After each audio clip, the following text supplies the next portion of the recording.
សួស្តីបងប្អូនទាំងគ្នាសូមស្វាគមន៍មកកាន់វីដេអូទី1ដែលយើងនិយាយពីរបៀបដាក់សុវត្ថិភាព account TikTok របស់យើងហើយបានយើងចាំបាច់ដាក់ account TikTok របស់យើងមានសុវត្ថិភាពជាទូទៅយើងលេង TikTok យើងប្រកាសជាចង់បានអ្នក follower ច្រើនយើងប្រកាសជាចង់ឲ្យ TikTok របស់យើងមានអ្នកមើលឃើញច្រើនហើយយើងព្យាយាមផុសវីដេអូជាច្រើនអញ្ចឹងយើងត្រូវតែការពារ TikTok របស់យើងពីការលួចយកដូចគ្នាដែរការដាក់សុវត្ថិភាព TikTok វានឹងជួយយើងដើម្បីការពារទៅលើការលួច hack ផ្សេងពីក្រុម hacker ដែលបងប្អូនដឹងស្រាប់ហើយគឺក្រុម hacker វាព្យាយាម hack យកតាក់ទងជាមួយនឹង TikTok account Facebook account ឬជាដើមអញ្ចឹងហើយបានជានៅក្នុងមេរៀននេះយើងមករៀនតាក់ទងជាមួយនឹងរបៀបដាក់ TikTok របស់យើងឲ្យមានសុវត្ថិភាពទាំងអស់គ្នាអញ្ចឹងជាដំបូងឡើយគឺបងប្អូនចូលមកកាន់ TikTok account យើងសិនមកបន្ទាប់មកបងប្អូនចុចកន្លែង profile ឲ្យចេញបែបនេះដូចខ្ញុំសិនមកបន្ទាប់មកទៀតគឺបងប្អូនចុចកន្លែង tray 3នៅខាងលើនេះរួចហើយបងប្អូនចុចកន្លែងនេះ setting and privacy បាទបន្ទាប់មកទៀតគឺបងប្អូនមើលចំណុចទី3គឺមានពាក្យថា security and permission អញ្ចឹងបងប្អូនចុចកន្លែងហ្នឹងមកអញ្ចឹងអ្វីដែលបងប្អូនត្រូវឆែកមើលមុនបងប្អូនធ្វើការដាក់សុវត្ថិភាពគឺបងប្អូនឆែកមើលកន្លែង security alert នេះមួយបាទអញ្ចឹងកន្លែងនេះគឺវានឹងប្រាប់យើងថាតើមានអ្នកណាព្យាយាម log in account យើងអត់ព្យាយាម hack យកអត់អញ្ចឹងនៅក្នុងនេះអត់អីទេបាទ no security issue found នេះអត់អីទេចំណុចទី1ចំណុចទី2គឺយើងឆែកទៅមើល security check upកន្លែងនេះគឺយើងឆែកមើលថាតើយើងបានបំពេញព័ត៌មានអីឬខ្វះចំណុចអីអញ្ចឹងនៅកន្លែងនេះគឺយើងដាក់អស់ហើយបាទតើតើជាមួយនឹង tick នេះគឺ passkey security activity យក device email phone អញ្ចឹងទៅប៉ុន្តែនៅខ្វះកន្លែង two step verification បាទអញ្ចឹងកន្លែងនេះគឺបងប្អូនឆែកមើល device យើងឆែកមើលថាតើ TikTok របស់យើងមានdevice ផ្សេងដូចជាទូរស័ព្ទផ្សេងកុំព្យូទ័រផ្សេងលួច log in លេងអត់អញ្ចឹងកន្លែងនេះក្នុងនេះបើសិនជាបងប្អូនឆែកមើលថាមាន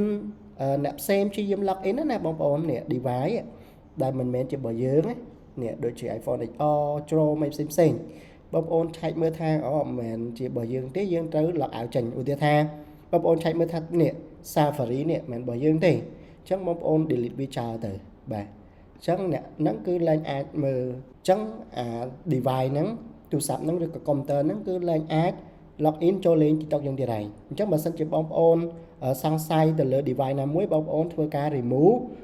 account TikTok ចេញពី device ទាំងអស់ហ្នឹងមកបាទអញ្ចឹងកន្លែងហ្នឹងគឺជាចំណុចសំខាន់មួយដែលបងប្អូនអាចដឹងថាមានគេលួចលេងដែរឬអត់ហើយអញ្ចឹងណាបាទអញ្ចឹងនៅពេលដែលបងប្អូនឆែកទៅលើ3ចំណុចហ្នឹងអស់ហើយអ្វីដែលបងប្អូនត្រូវដាក់នោះគឺបងប្អូនត្រូវដាក់កន្លែង two step verification two step verification ហ្នឹងគឺកន្លែងយើងធ្វើការដាក់សុវត្ថិភាពនឹងឯងអញ្ចឹងយើងចុចលើវាមកបាទអញ្ចឹងនៅទីនេះគឺបងប្អូនអាចធ្វើការ select យ៉ាងតិចបំផុតគឺ2ដើម្បីយើងដាក់ជាសុវត្ថិភាពណាទី1យើងដាក់ជាមួយលេខទូរស័ព្ទយើងមកទី2បើសិនជាបងប្អូនមាន email ដាក់ជាមួយ email ទៀតមកហើយមួយទៀតគឺយើងដាក់ជាមួយនឹង password អញ្ចឹងចំណុចដែលបងប្អូនត្រូវដាក់យ៉ាងហោចណាស់គឺ2អញ្ចឹងឧទាហរណ៍បងប្អូនប្រើជាមួយនឹងលេខទូរស័ព្ទហើយនឹង password គឺបងប្អូន tick 2ហ្នឹងទៅបាទអញ្ចឹងឧទាហរណ៍ថា TikTok account បងប្អូនប្រើជាមួយលេខទូរស័ព្ទបង្កើតមួយលេខទូរស័ព្ទអញ្ចឹងបងប្អូនដាក់ជាមួយលេខទូរស័ព្ទហើយនឹង password TikTok អញ្ចឹងបងប្អូនយក2ហ្នឹងហើយបងប្អូនចុចលើ turn on ហ្នឹងទៅតែបើសិនជាបងប្អូនមានដល់ email select ទាំង email នេះមកអញ្ចឹងឧទាហរណ៍ថាបងប្អូនមានតែ2ហ្នឹងទេមានតែលេខទូរស័ព្ទហើយដាក់ password ទេអញ្ចឹងបងប្អូនចុច tick លើ2ចំណុចហ្នឹងហើយបងប្អូនចុចលើពាក្យថា turn on នេះមកអញ្ចឹងកន្លែងនេះគឺវាសួរតាក់ទងជាមួយនឹង add trusted device add trusted device ហ្នឹងគឺតាក់ទងជាមួយនឹងទូរស័ព្ទឬកុំព្យូទ័រដែលយើងអាចទុកចិត្តបានអញ្ចឹងអានេះរបស់ខ្ញុំគឺ iPhone 12 Pro Max ជា device ដែលកំពុងតែ log in អាហ្នឹងអញ្ចឹងខ្ញុំ add វាជា trusted device ដែលយើង log in ជាទូរស័ព្ទឬក៏ device ដែលទុកចិត្តអញ្ចឹងយើងកន្លែងនេះយើង add ចូលមួយមកបាទអញ្ចឹងកន្លែងនេះគឺយើងបានបើកហើយយើងបានដាក់ហើយវាចេញបែបហ្នឹងដោយសារតែ account TikTok របស់ខ្ញុំនេះ nhầm thọ bàn đã hái trong vì ọt sụt tiền tia tràn tề bờ sân chỉ bờ bóng ôn thay máu vì nâng load ai bóng ôn verify mình lấy tu sắp hai nâng đặt password chạy chỉ mình khàn chẳng trong cho nói ní bờ sân chỉ bóng ônធ្វើtới lại nè bóng ôn tẹt lại nè bóng ôn ai chat xuống được nông group support bàn hai sầm rạp video mùi ní cứ dương miền bẩn nắng dương mình chụp ní nơi video mê riêng bẩn toàn anh ấy còn là dương thòi máu bánh bán chưa cả sạch ở còn một ôn chụp ní là video cài